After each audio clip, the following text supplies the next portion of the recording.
আজকের এই বিজয় দিবসে আমরা বলতে চাই, আমরা কারো অধীন থাকতে চাই না।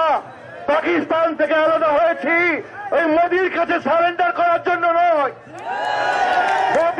মোদি হাসিনাকে ক্ষমতায় বসাতে চাই, আমরা সেই মোদিকে এই স্টেডিয়াম থেকে হুঁশিয়ারি করে দিতে চাই, বাংলাদেশ নিয়ে খেলবেন না।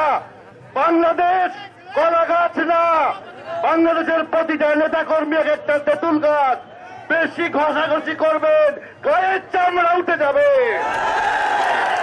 তাই আমরা বলতে চাই, এই বাংলাদেশ আমার, এই বাংলাদেশ ৭১ সালে আমরা রক্ত দিয়েছি, এই বাংলাদেশ আমরা স্বাধীন করেছি।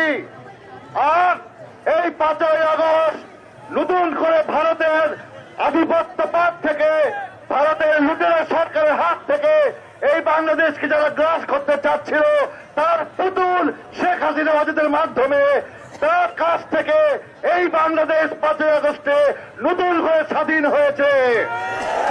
বিএনপি ক্ষমতায় আসলে আমার নেতা, আপনাদের সবার নেতা তারেক রহমান প্রধানমন্ত্রী হলে এই শিবগঞ্জের সকল মানুষের যারা মেধাবী, যাদের সবার চাকরি হবে।